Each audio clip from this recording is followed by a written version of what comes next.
शराब पूरे परिवार को तबाह करती है, पीता एक है, दुर्दशा पूरे परिवार की होती है।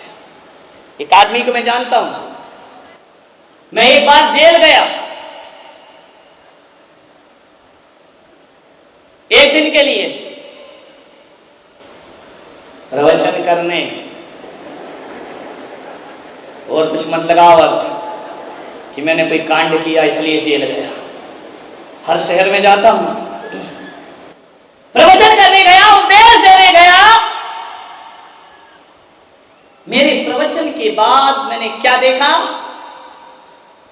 कि एक कैदी एक पेड़ के नीचे बैठा आंसू लुढ़का रहा है। मेरा वहां से गुजरना हुआ, मेरी निगाहें पड़ी उस पर, मैंने जाकर उसके सिर पे हाथ रखा। मैंने कहा मेरे भाई रोते क्यों? बोले महाराज मैं इसलिए रो रहा हूं कि 8 दिन बाद मेरी सजा पूरी हो रही है। 20 साल की सजा गुजार ली मैंने, अब मैं बाहर निकल रहा हूं, इसलिए मेरी आंख से आंसू आ रहे हैं। मैंने कहा पागल, बाहर निकलते समय तो हर कैदी खुश होता है, पिंजरे से बाहर आता है, पक्षी आनंद में डूबता है। उसने मेरे पैर पकड़े, आंसुओं से पैर धो दिए कि महाराज चाहे कुछ भी करो, जेलर साहब से बोलकर मेरी सजा माफ मत करवाओ, मेरी सजा पूरी मत करवाओ। जितने दिन भी मैं जीना चाहता हूं इसी जेल के भीतर जीना चाहता हूं। मैंने कहा अजीब आदमी है। अधीक्षक साहब मेरे साथ चल रहे थे, मैंने कहा ये कैसा अजीब कैदी है, ये कहता है मुझे बाहर नहीं जाना है, मुझे यही रहना है, और मेरी सजा पूरे होते ही जेलर साहब मुझे जेल से बाहर कर देंगे। मैं बाहर नहीं जाना चाहता महाराज। इनका वजह क्या है? जेलर ने कहा कि वो टूटा हुआ आदमी है महाराज, ये बाहर की दुनिया में अब प्रवेश नहीं करना चाहता है।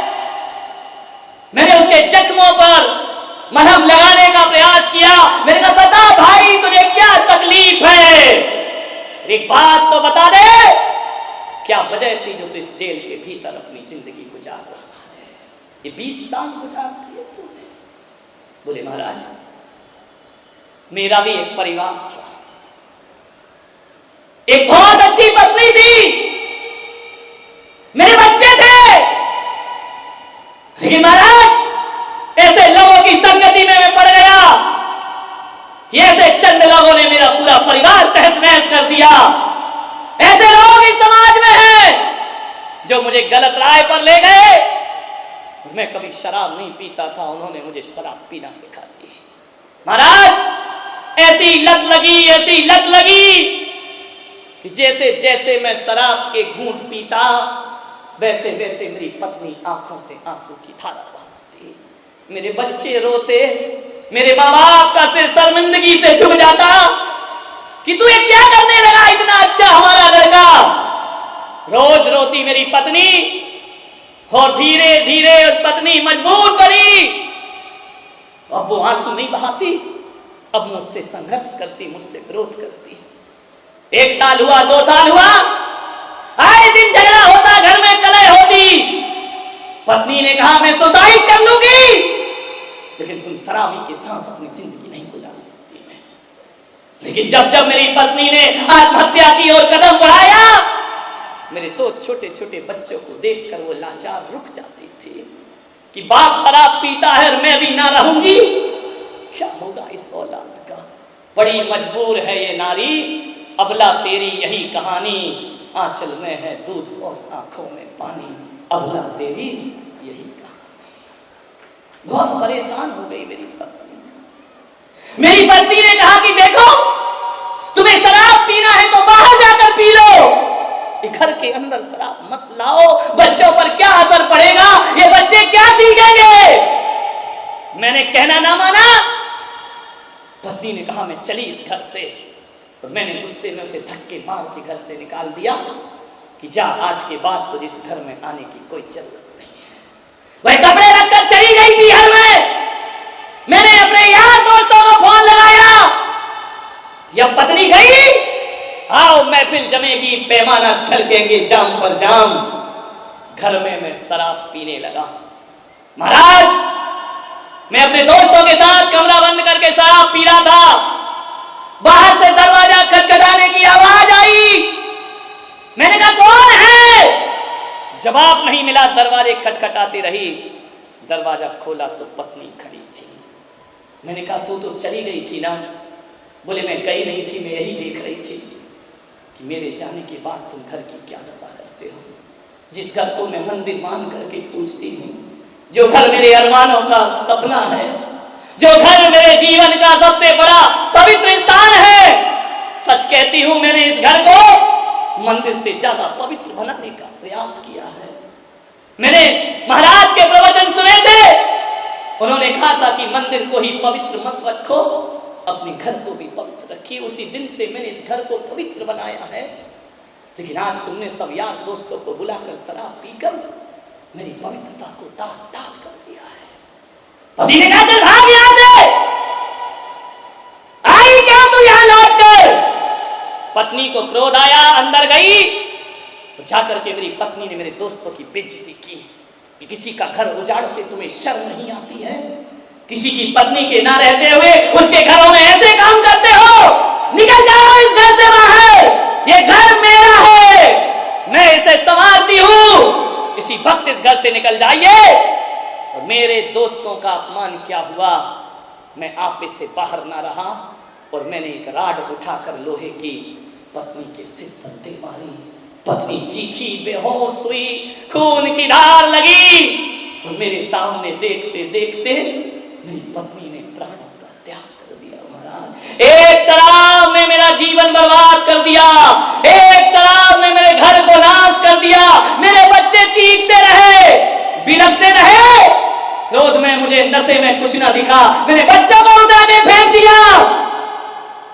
पत्नी का संस्कार हुआ, पुलिस आई, हथकड़ी डालकर मुझे ले गई। हत्या के आरोप में बच्चों को अनाथ आश्रम में डाल दिया गया। सोचिए मान्यवर, एक बोतल का थोड़ा सा शौक एक नशे ने कैसा हंसता खेलता घर उजाड़ के रख दिया। तो मैंने कहा अब तुम बच्चे बड़े हो गए होंगे, 20 साल के, कभी मिलने आते हैं? वो एक बार भी मिलने नहीं आए मुझसे। अब तो थोड़ा काम करने लगे हैं, नौकरी करने लगे हैं। मैंने उन बच्चों को एक संदेश भेजा कि मेरे बच्चों मुझे माफ करो, मेरी सजा पूर्ण हो गई, अब मैं अपना जीवन सुधार कर तुम्हारे पास आ रहा हूं। दुख तो इस बात का है महाराज कि जिसके हाथ संदेश भेजा उसके हाथ बच्चों ने कहलवाया कि हम ऐसे बाप के बेटे कहलाना नहीं चाहते हैं जिसने हमारी मां की हत्या अपने हाथों से की है। जाओ हमारे बाप से कहना कि हम बिना बाप के औलाद रहेंगे, हम अपनी दम पर अच्छे बने हैं, हम हत्यारे बाप की औलाद कहलाना पसंद नहीं करते हैं। और कह देना कि हम तुम्हें देखना भी पसंद नहीं करते हैं, आपको कोई जरूरत नहीं है हमारे घर में पैर रखने की। ऐसे कुल खाती बाप का हम करेंगे क्या? और जब बाप की जरूरत थी तब बाप जेल चला गया, और जब 20 साल के हो गए तब ये बाप को याद आया कि मेरी औलाद है। अरे ऐसे निकम्मे बापों से हमें कोई मतलब नहीं है, ध्यान रखिए मान्यवर। यदि आप शराब पीते हैं, नशा करते हैं, तो घटना आपके घर कभी भी घट सकती है, ध्यान रखिए। इसे एक कोरी किस्से कहानी मत समझो। उसने कहा महाराज अब मैं बाहर निकल के क्या करूंगा, 20 साल से निकम्मा बैठा हूं। औलाद ने कहा हम तुम्हारा मुंह भी देखना पसंद नहीं करेंगे, एक कृपा करा दो महाराज, मेरी सजा बढ़वा दो। और सजा नहीं बढ़ती है, अब तो जीने की तमन्ना ही खत्म हो गई है।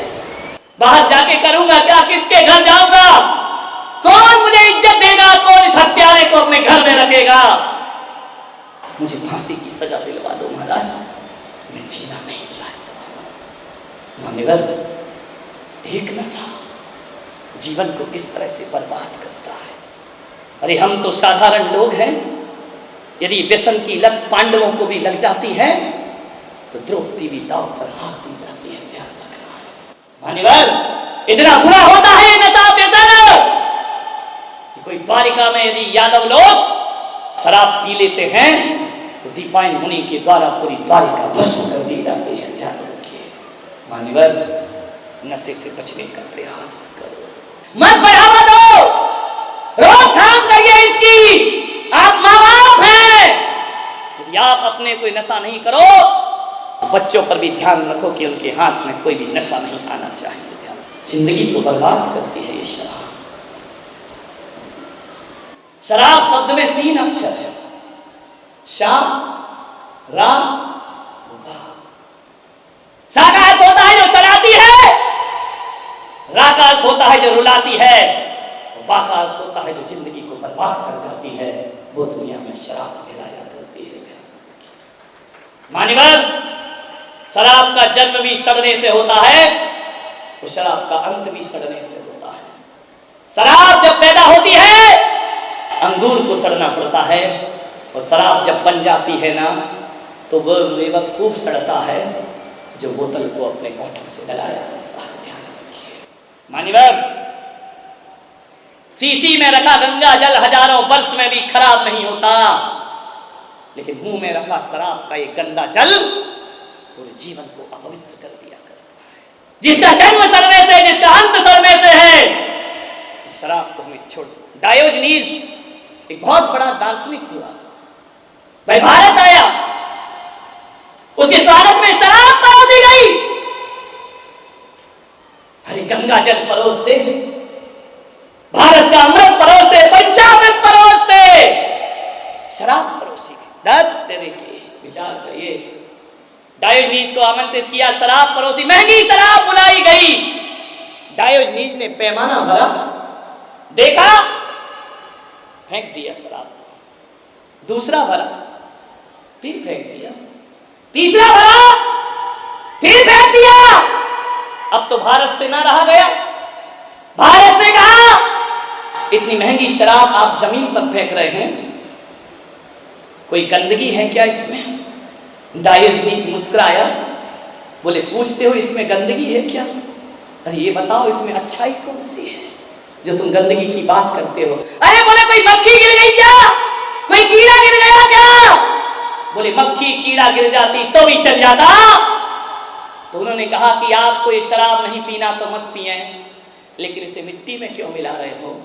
डायोजनीज ने कहा, यदि इस शराब को मैं मिट्टी में नहीं मिलाऊंगा तो ये शराब तुम्हारे भारत को मिट्टी में मिला करके रख देगी।